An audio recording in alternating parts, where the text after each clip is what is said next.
And then how many do you support? And then like we survey around 600, 700 people a year through the consumer satisfaction team. Okay. The advocates usually serve around 600 or 700 people. And then the Hope Market, we usually have at any given time around 30 or 40 active members, and that turns over and what have you. So in the course of a year, probably, 100 to 125 people come through the market. Yeah, so all in all, you're touching a couple thousand people in a given year, and that gives you a pulse on what's going on with mental health, what's working, what's not working, right. and everything.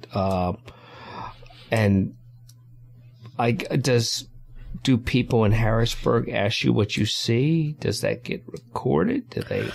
Well, I mean, to the consumers, like I said, this consumer satisfaction team is a statewide effort. We ask 3 questions that every consumer satisfaction team asks statewide, and they get that. Nobody in Harrisburg directly asks me. And sometimes I call up the representatives and say that. And we also had, Lynn Kovich, who is the deputy secretary for the Office of Mental Health and Substance Abuse, was in my offices last Thursday. Now, only having a meeting that we were just hosting. It wasn't to talk to the consumer satisfaction team about things. We happened to be across the street from the state hospital, and it was a meeting about the state hospital, and I was a part of the meeting. But so we do get to give some input. I mean, our first input goes to the county. It's really at a county level.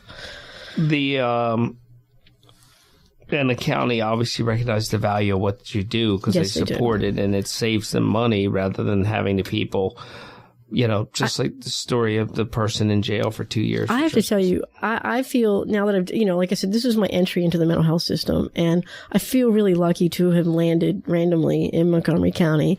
I really think that that the system here, that the mental health office here, and is. They're really progressive and forward thinking, and they're planners. They're absolute planners, and they pay my organization to above and beyond this, the consumer satisfaction team that's part of the quality. They pay my organization to criticize the mental health system. I mean, to bring problems to light. And they're even supportive of the Hope Market. They can't fund it directly, but they know we're there. They know we do good work, and they're supportive. They can't be financially supportive, but they're supportive.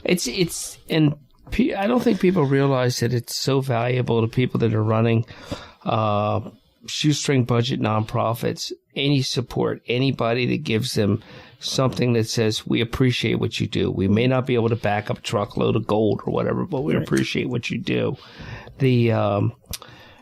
If you could have a blank check or a magic wand and put yourself out of business, what would you do to do that? I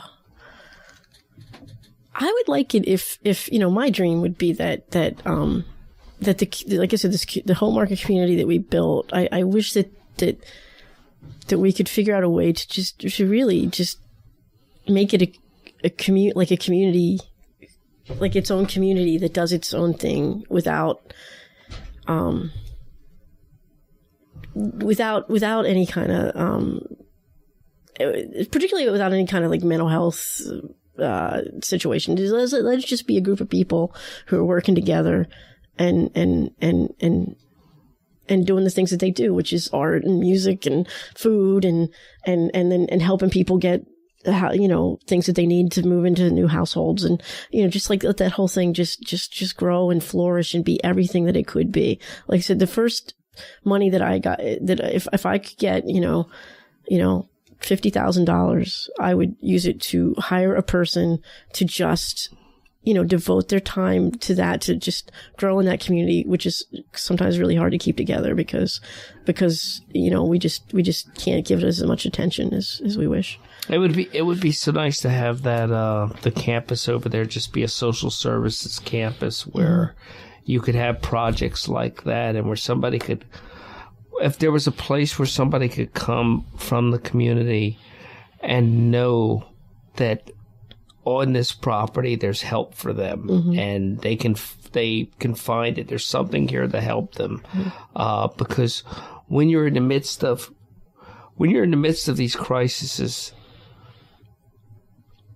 when I see people that are in control of their faculties, mm-hmm. they're not seeing things. They don't have mental duress, and they're in the midst of these crises.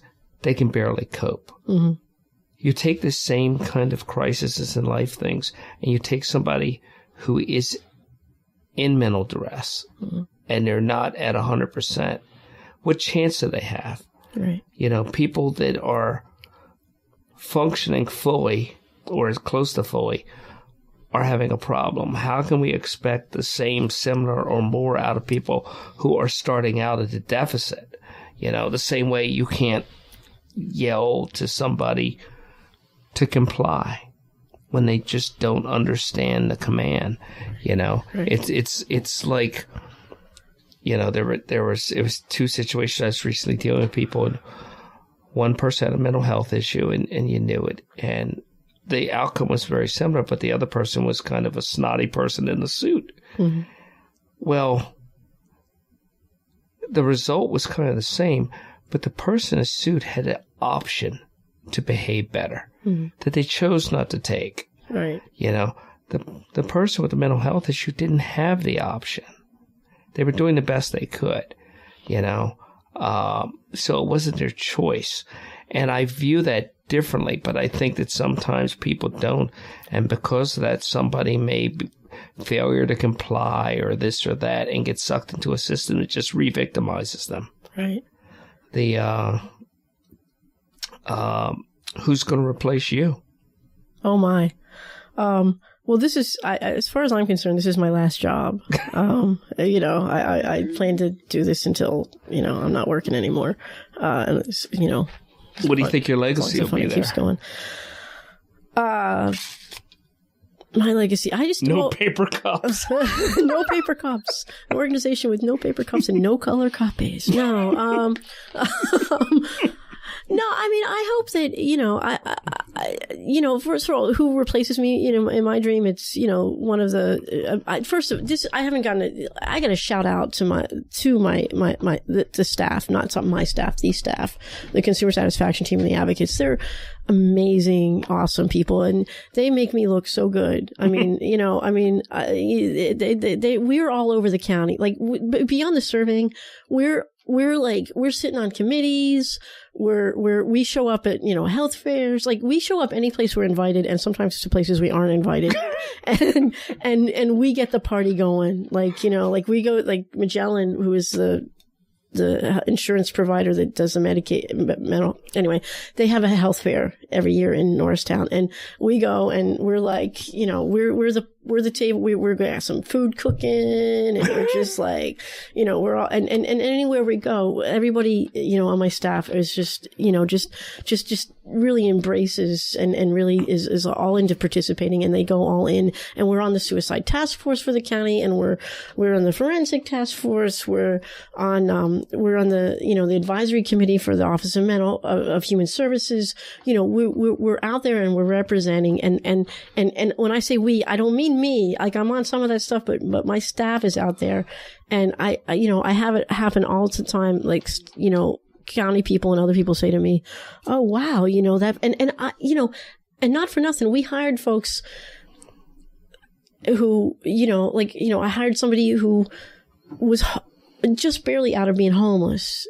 She got hired working for us, and now, like, the county's like, wow, where'd you find her? Cause she's fantastic. She works harder. She appreciates it. And she articulates all the issues really well. She can talk about from her experience, like, this is what it feels like, and this is what it is, and this is how the system failed me, and this is how the system succeeded, and and she does great work.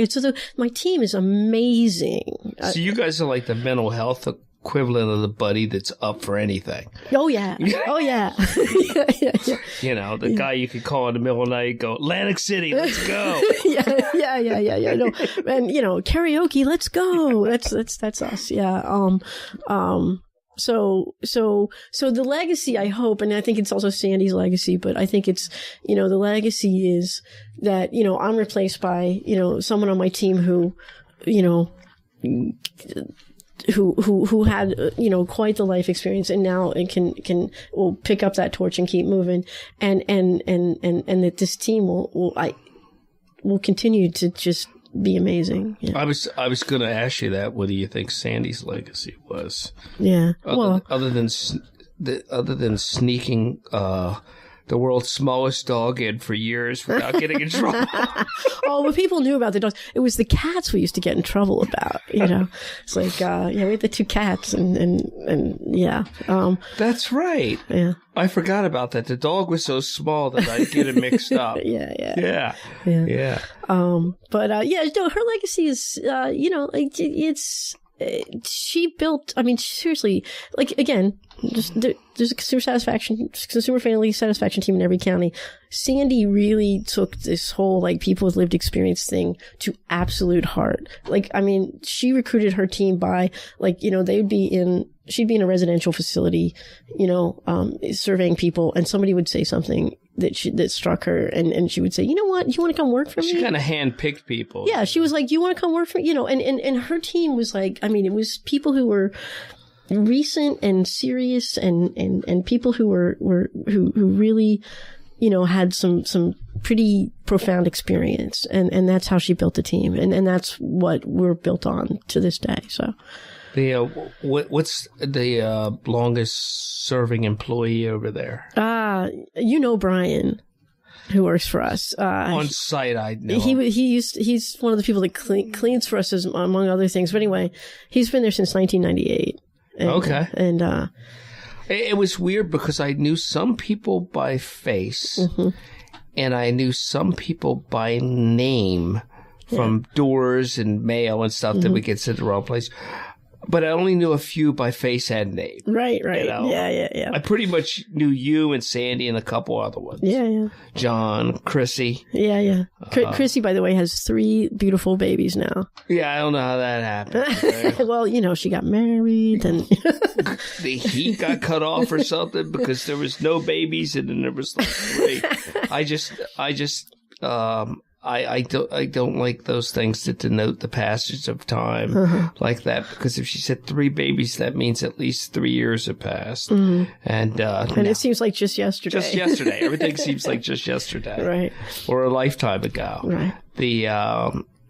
Is there anything that you would like to let the residents of the community, the people in the area, know about what you do and how they can help you? I mean, do you need volunteers?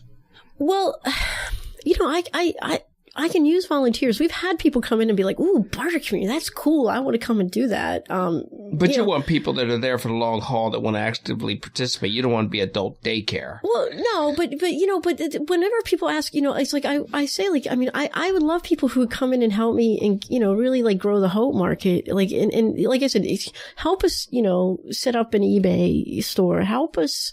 You know, we're trying to get a food co-op going that I would love for it to be multi-economic. We're calling it, oh man, I'm not going to remember now, something about the waste not food exchange. We're trying to take food that would otherwise go to waste. And we want it to be, you know, like I said, a multi-economic level kind of thing, and trying to get that off the ground. You know, I would like the community to know that, what I've found is whenever anybody I talk to, you know, understands mental health and has experience with it. I almost never run into anybody who doesn't have experience and understand it to a certain extent. And I would just love for the community to understand that, you know, there's nothing scary. There's nothing scary about, everybody where I work is really, they're their own agents of change, and they're their own, what all we need, I'd love to have from the community is people who want to come in and work side by side with us and help us in the community garden that we work in and help us with the food co-op and help just be a part